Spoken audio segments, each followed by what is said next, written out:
The Reed and Barton Virtual Archive is a project created by the Old Colony History Museum with funding provided by Mass Humanities. These short videos were created for the Virtual Archive to offer a brief overview of the history of Reed and Barton. Reed and Barton developed from its humblest origins in 1824 in Taunton, Massachusetts, to become one of America's most successful manufacturers of metal tableware, flatware, metal accessories, and housewares. For almost 200 years, Reed and Barton helped satisfy eager consumers and define American manufacturing. There are four main eras in the history of Reed and Barton as the company advanced from Britannia pewterware to electro-silverplate goods to sterling silverware and finally into the modern era with a focus on flatware. This second video will explore the solidification of early success of Reed and Barton and their pioneering involvement in another triumph of material use, electroplating. Electroplating began to overtake Britannia-ware pewter starting as early as 1845, first at Rogers and Mead in Hartford, Connecticut. Reed and Barton began to experiment with silverplating soon after in 1848.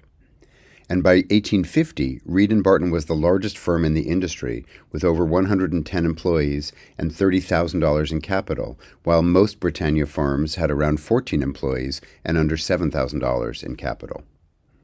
By 1857, silver electroplating had become the larger share of their output and success. Electroplating is a process that uses an electrical charge to transfer a layer of metal from an anode onto an object. It requires a plating tank to contain the bath and a supply of electricity. At first, this electricity arrived from chemical batteries and later from electric generators. Reed and Barton realized early on that Britannia metal, given a coating of actual silver, would create wares that were visually indistinguishable from sterling silver but could be made for a fraction of the price. Electroplated wares fit perfectly into the Reed and Barton business model, looking for ways to offer something that looked fancier than it was. These are cast and assembled parts made with Britannia metal and then polished and electroplated with silver.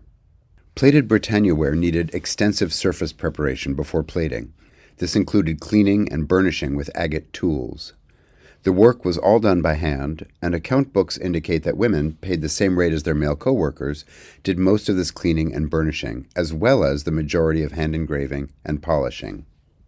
Reed and Barton embraced this new technology and refocused most of its manufacturing on electro-silverplate, creating new manufacturing methods and designing new forms to suit the process. The new aesthetic they arrived at is a complicated one to neatly label. In place of the smooth, polished surfaces of Britannia ware, the electroplate goods have a lot of surface activity. You could argue that this came from the times. As the country moved into the Gilded Age, its version of the Victorian era and aesthetic and a taste for ornamentation developed. But you could also argue that increased surface decoration was in fact a response to this new technology. Decoration can hide a lot, and with any advance in technology, there is generally a lot of learning going on, and as a result, a lot of imperfection to hide.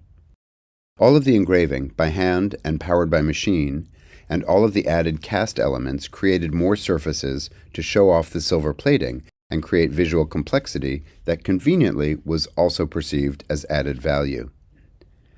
The first hand chaser was hired in 1852, and by the 1870s there were many more, as well as machine engraving to add texture and images in repeat.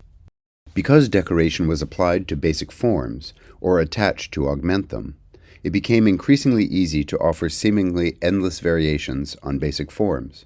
Changing the finials and the handles and the feet, adding scenes of birds or mountains or flowers, produced more things to sell with little added manufacturing cost. Reed and Barton worked in an increasingly wide range of styles to guarantee their goods would appeal to all customers.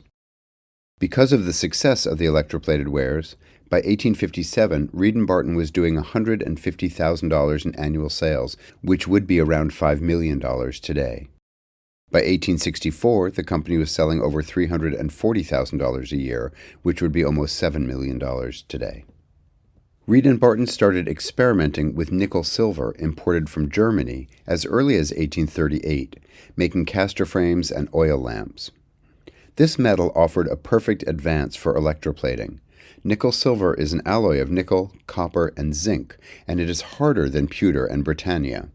So components could have more durable, smooth surfaces, thinner walls, and as a result, weigh less and seem even closer to the sterling silver they were imitating. It is often difficult to identify Reed and Barton pieces from the 1870s.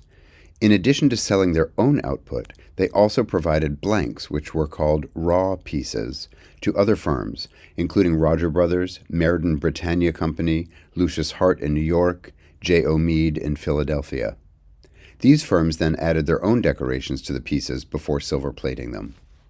George Brabrook became a partner in the company in 1859. He introduced a number of transformative initiatives, including a number of interesting technical introductions that found their way beyond Reed and Barton and into general manufacturing. The first Brabrook initiative was a new level of business, sales, and financial oversight, standardizing parts and combinations, understanding costing, and keeping detailed records of every aspect of the business. In 1873, Brabrook created the first proper design department at Reed and Barton, importing designer W.C. Beatty from England to lead it, and using U.S. design patents to promote and protect their work. Reed and Barton opened a New York sales office on Maiden Lane in 1869, which then moved to 686 Broadway in 1877. Another of Brabrook's advances was identifying some valuable new markets. Through the 1860s and 1870s, as the national railway network developed, so did the hotel industry. Reed and Barton was quick to realize both trains and hotels would need serving ware, and it would not be much different from existing Reed and Barton products. Using nickel silver with a thicker than normal silver plating over it created sturdy, durable, lightweight products that were perfect for these high-use environments where softer Britannia metal would not have held up. Another new market Brabrook identified was trophies. While Tiffany and Gorham and Whiting were chasing the high-end, one-of-a-kind America's Cup and yachting trophies, Reed and Barton began manufacturing trophy blanks for all occasions that were within reach of any small boat or bicycle or other sort of club. This is a familiar model today, but that was not always so. The trophy division continued successfully for decades, lasting through all sorts of new trends in pastime and advances in sporting equipment. There are records of obvious things like sailing, speedboat racing, and golf, but also less expected commemorations like drum and bugle competitions and even pharmaceutical awards. By 1878, there were between 500 and 600 employees, 150 of them women. And there were important improvements at the plant. The two existing turbine water wheels, each 90 horsepower, and an 80 horsepower steam engine, were augmented by electric dynamos to provide electricity for the growing plating department. Also, the role of the design department was solidified, and by 1889 there were 24 designers creating thousands of new designs. Reed and Barton began producing catalogs to help sell these new designs. At first, they made photographic salesman catalogs. To produce these, they set up an entire photography department. For anyone to be using photography this extensively in the 1870s is remarkable, and also explains why so many Reed and Barton patents included photographs instead of drawings.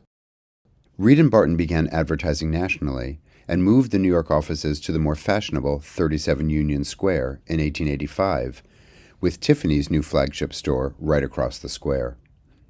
By 1870, most pieces were made in 4 grades with over 12 decorative pattern options. Another important aspect of the business focus George Brabrook brought to Reed and Barton was their participation in global expositions. Reed and Barton had a huge display at the 1876 Philadelphia Centennial Exposition, presenting well over 1,000 articles with a combined value of over $24,000, which would be more than $700,000 today. Spending more than $15,000 on the exhibition, which would be over $450,000 today. For the Philadelphia Fair, Reed and Barton made this, the Progress Vase, as the centerpiece of the display. It is 4.5 feet tall and 5 feet wide. It is interesting to compare the Reed and Barton showstopper with others on view at the same fair. Gorham made a 2,000-ounce silver centerpiece commissioned by Mrs. Ulysses S. Grant. Tiffany made the Bryant vase out of 450 ounces of silver, all hand-formed and hand-chased, which went directly into the collection at the Met in New York City and was the first piece of American silver to enter the museum's collection. And Reed and Barton made the Progress vase, not out of countless ounces of silver, but out of brass and nickel, electroplated with silver, gold, and platinum. This is typical Reed and Barton, using technology and materials to create the right impression. And the Progress vase survives today in the collection of the MFA in Boston. Reed and Barton was extraordinarily successful at the 1876 Philadelphia Centennial Exhibition, and they wasted no time capitalizing on that success by issuing a print catalog in 1877. Unlike their earlier salesmen's catalogs, which were photographs glued into a book, seen only by trade professionals, this catalog was public-facing. It was printed in New York, 17 inches tall, with 224 pages. The catalog is a complete record of what Reed and Barton was producing at the time, with everything carefully illustrated with engravings made at 1/3 scale. In 1885, Reed and Barton published an even more magnificent catalog as a follow-up to the 1877 version. It is a comprehensive overview of their entire output at the time. It has 400 pages, it's 14 by 17 inches, and it weighs 16 pounds. The nearly 4,000 half-scale engraved images were all created at the Reed and Barton factory by 27 engravers over the course of 3 years. 7,000 of this catalog were printed, and it includes 4 pages that are color lithographs, with a cover embossed with gold and silver decoration. It's worth noting that there was not, until really the 1930s or 40s, any good way to reproduce photographs in large quantities. Any reproduced image for a newspaper or a magazine was hand-drawn at tremendous effort. This catalog represents a major amount of work, and it certainly was a sales tool. But more than that, it was a way to celebrate the success of Reed and Barton and record the company's accomplishments. This is another reason the photography department was so important. Surviving glass plate negatives show images made to use in creating the engravings for the catalog. The pieces in the photographs were silver-plated, but not yet polished, so they have a matte surface with no reflections, which made them easier to draw accurately. Henry Reed had arrived at the company in 1828, and he worked there until he died in 1901 at 91 years old, ending an extraordinarily long career with business growth and success that is rare in any era. William Dowse took over as president. Dowse had married Reed's daughter Fanny, beginning a pattern of family ownership that saw multiple generations of Reed and Barton management arrive through daughters and marriage. Dowse was a patent lawyer with extensive business experience developed at his Consolidated Fastener Company, which he continued running even as he took on Reed and Barton.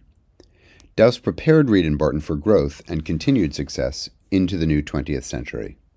One interesting addition to the Reed and Barton customer base at this time was the U.S. Navy, which began a long relationship with Reed and Barton.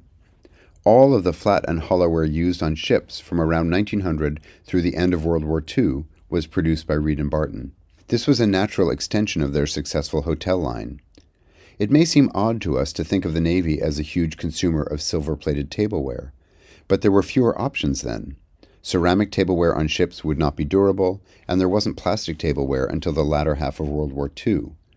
Durable nickel with a coating of silver was the most affordable option. This relationship with the U.S. Navy had other aspects which lead neatly into the next chapter in the Reed and Barton history, which is the use of sterling silver, the topic of the next video in this series.